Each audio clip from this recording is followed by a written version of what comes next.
शिव शंकर भोलेनाथ। उमा कहाँ मैं अनुभव अपना, उमा कहाँ मैं अनुभव अपना, सतहरि भजन जगत सब सपना।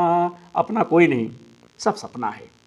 जैसे भैया, जो सपने सिरे काटई कोई, बिनु जागे दुख दूरी न होई। उसी प्रकार से यह संसार नाशवान है। इस संसार में कोई किसी का नहीं है।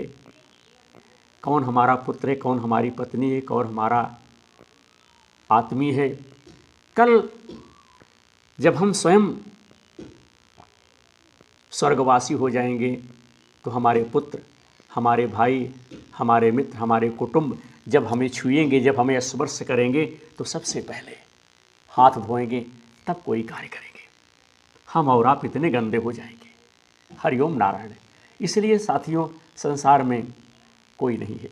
आइए आप सबको लेकर के चलता हूँ विनोद प्रहरी यूट्यूब चैनल की तरफ से धर्म के क्षेत्र में सहायता एवं सहयोग एवं परोपकार की तरफ। हम तो भैया धर्म से संबंधित, परोपकार से संबंधित, लोगों की सहायता से संबंधित कार्य कर रहा हूँ।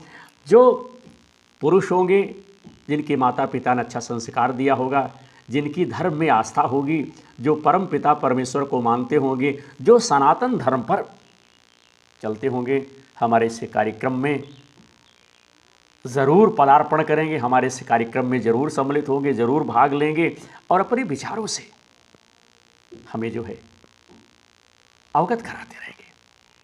साथियों, नंदी के दर्शन और महत्व। भगवान देवाधिदेव भगवान भोलेनाथ के मंदिर में नंदी बैल या नंदी बाबा विराजमान रहते। बहुत से लोग नंदी के कानों में, हमने देखा है वाराणसी में लोग कानों में जा कर के कुछ नंदी के कहते हैं।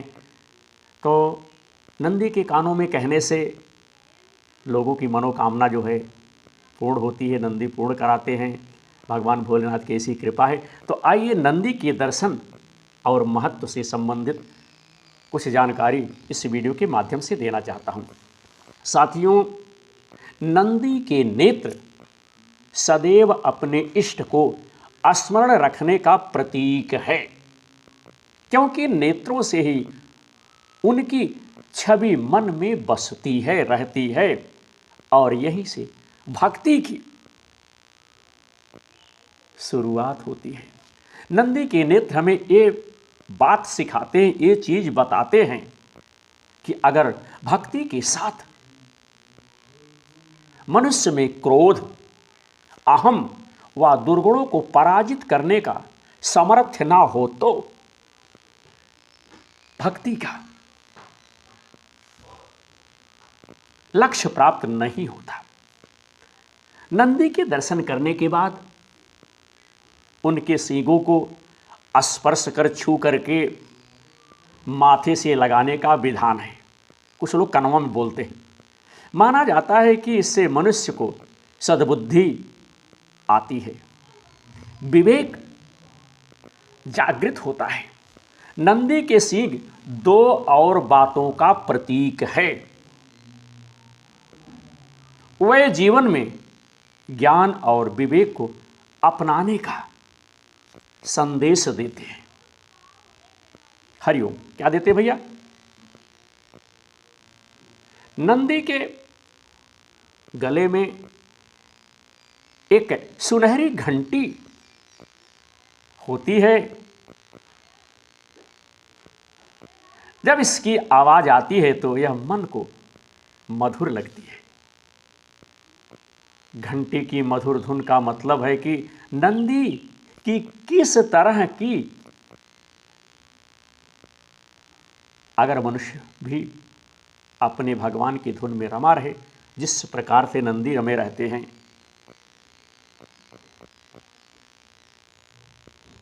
तो उसका जीवन, उसके जीवन की यात्रा बहुत आसान हो जाती है। जिस प्रकार से नंदी लगे रहते हैं, नंदी पवित्रता, विवेक, बुद्धि और ज्ञान के प्रतीक हैं। इनका हर क्षण शिव को ही समर्पित है। आपने देखा होगा कि हर बार हर समय नंदी भगवान देवाधिदेव की सेवा में लगे रहते हैं और मनुष्य को यही शिक्षा देते हैं कि वह भी अपना हर क्षण परमात्मा को अर्पित करता हुआ चले। तो उसका ध्यान भगवान अवश्य रखेंगे। शिव प्रतिमा के सामने ही क्यों विराजित होते हैं नंदी, इस पर हमने कुछ चर्चा की और आशा करता हूं कि अगर मगर इन प्रश्नों का उत्तर हमारे भाइयों को, हमारे बंधुओं को हमारे इस प्रसारण के माध्यम से मिल गया होगा। अभी आने वाले समय में इस तरह से अगूढ़ अगर मगर लेकिन से संबंधित कुछ प्रश्न या लोगों की जिज्ञासा, लोगों का विचार आप सब तक हम शेयर करेंगे। बस आपका स्नेह, आपका आशीर्वाद हम सबको मिला रहे, यही हम तो परम पिता परमात्मा से कामना करता हूँ कि परम पिता परमात्मा सबको सुखमय, सबको आनंदमय, सबके परिवार में हंसी खुशी की बरसात रहे, सबकी मनोकामना भगवान देवाधिदेव पूर्ण करें। साथियों, अगर हमारा विचार, हमारा प्रसारण, हमारा कार्य आप सबको अच्छा लगे तो YouTube पे सर्च कर सकते हैं विनोद प्रहरी यूट्यूबर, और हमारे इस कार्यक्रम से जुड़ करके धर्म के क्षेत्र में आप हमारी सहायता कर सकते हैं। जय हो महाकाल की।